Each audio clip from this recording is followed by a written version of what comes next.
Surnommée la plus grande entreprise immobilière de l'univers par les Chinois, le groupe immobilier Country Garden a été déclaré ce matin en défaut de paiement sur une obligation en dollars, et ce, pour la première fois. La société immobilière basée à Guangdong a en effet eu des retards de paiement d'intérêt de 15,4 millions de dollars qui étaient dus après l'expiration d'un délai de grâce, a rapporté Bloomberg ce matin. Le paiement était initialement dû le 17 septembre, puis un délai de grâce de 30 jours a été accordé que le promoteur immobilier n'a pas respecté. La société mère de Citigroup a refusé de commenter à Bloomberg, tandis que Country Garden n'a pas répondu à la demande de commentaires de journalistes. Les eurodéputés ont voté hier pour réduire de moitié l'usage des pesticides dans l'Union européenne, en dépit de l'hostilité de la droite et alors que s'enlisent les négociations entre les États membres sur ce texte. Dans le texte adopté mardi par 47 voix pour, 37 contre et 2 abstentions, les députés affirment que d'ici 2030, l'Union européenne doit réduire l'utilisation et le risque des produits phytopharmaceutiques chimiques d'au moins 50% et l'utilisation de produits plus dangereux de 65% par rapport à la moyenne de la période 2013-2017. Qui l'eût cru, à l'aune de publication d'indicateurs d'activité en décrue depuis de nombreux semestres, mais selon les prévisions du Fonds monétaire international, l'Allemagne devrait dépasser le Japon et devenir cette année la 3e économie mondiale derrière les États-Unis et la Chine. Cette situation en trompe-l'œil s'explique non pas par la solidité de l'économie allemande que beaucoup d'économistes caractérisent plutôt de moribonde, mais préférablement par la faiblesse structurelle de l'économie nippone qui doit faire face au vieillissement de sa population et qui peine à se remettre de la pandémie. Mais précisons que le glissement du Japon cette année s'explique avant tout par des raisons monétaires. Le yen japonais est en effet au plus bas depuis 2008 par rapport à l'euro et depuis même 33 ans par rapport au dollar. Les PIB étant mesurés en dollars par le FMI, l'estimation est donc favorable aux pays qui ont des monnaies en hausse comme les États-Unis et les membres de la zone euro. Après avoir enregistré un gain de 10% au S1 2023, le fonds souverain de la Norvège, le plus gros au monde, avec un capital colossal de plus de 1200 milliards d'euros, a annoncé hier avoir perdu au troisième trimestre 32 milliards d'euros, un chiffre qui s'explique par des rendements négatifs sur toutes les classes d'actifs.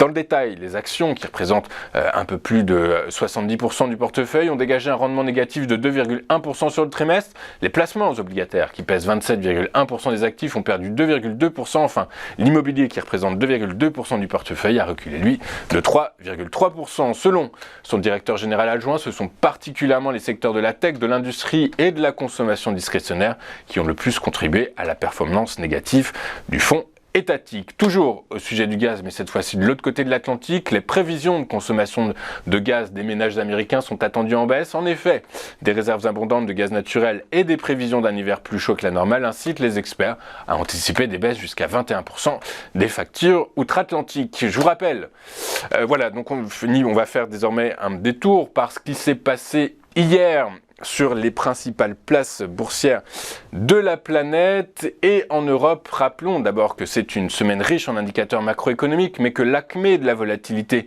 bien sûr hors événement majeur au Proche-Orient, est attendu pour jeudi avec la très attendue décision de politique monétaire de la BCE.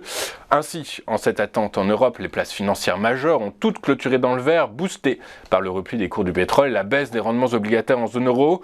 La publication d'indicateurs avancés d'activité outre-Atlantique a également contribué à renforcer le moral des investisseurs, mais leur impact sur les taux longs US a été différent. Donc à Paris, le CAC 40 a gagné 0,63% à 6893 points, tandis que le DAX s'est renforcé de 0,54% à 14 879 points. Quant au FTSE, il a terminé également en hausse de 0,2% à 7389 points, malgré le secteur bancaire impacté négativement par la réduction de la prévision de marge nette au Royaume-Uni de la banque Barclays.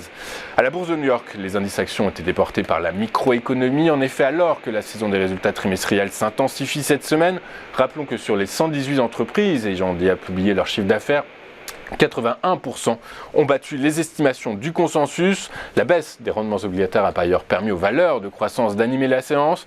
Le Dow Jones a pris 0,62% à 33 141 points. Le S&P 500 s'est apprécié de 0,73% à 4 247 points. Quant au Nasdaq Composite, il a gagné 0,93% à 13 139 points. En Asie, ce matin, la bourse de Tokyo a fini en hausse dans le sillage de Wall Street. Le Nikkei s'est apprécié de 0,67% à 31 269 points. Dans le détail, alors que le SBF 120 a gagné 0,61%, Virbac a été pourvoyeur de performance le plus important. Le groupe de santé animale a eu la faveur des investisseurs après avoir relevé ses perspectives de croissance.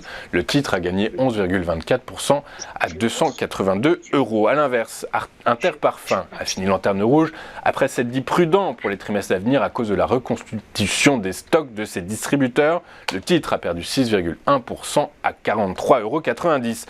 Sur le marché des rendements obligataires, les vents ont été contraires des deux côtés de l'Atlantique. En zone euro, les investisseurs ont réagi à la publication d'indicateurs PMI corroborant le ralentissement de l'activité.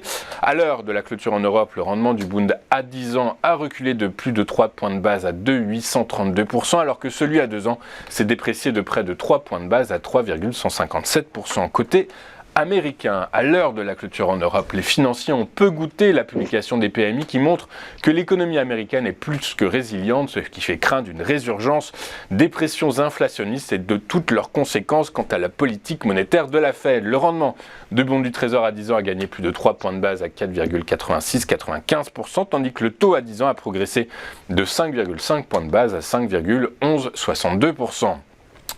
Les prix du pétrole ont cédé du terrain hier, les craintes à l'endroit de la croissance mondiale suite à la publication de mauvais indicateurs d'activité PMI, surtout en Europe, l'emportant sur la situation au Proche-Orient qui semble pour le moment contenue.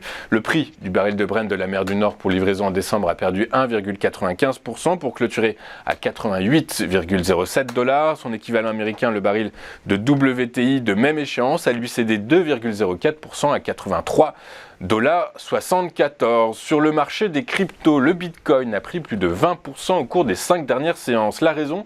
Eh bien la perspective de plus en plus probable du lancement par BlackRock d'un ETF en Bitcoin qui légitimerait encore un peu plus son utilisation. Pour autant, selon les experts du secteur, il est encore trop tôt pour se réjouir dans la mesure où la bataille judiciaire et réglementaire est toujours en cours. Hier, le Bitcoin a signé une 4e séance consécutive de hausse à la faveur d'un gain de 7,88% à 34 132 $. L'Ethereum a suivi la même tendance en passant de 1716 $ à 1786 $.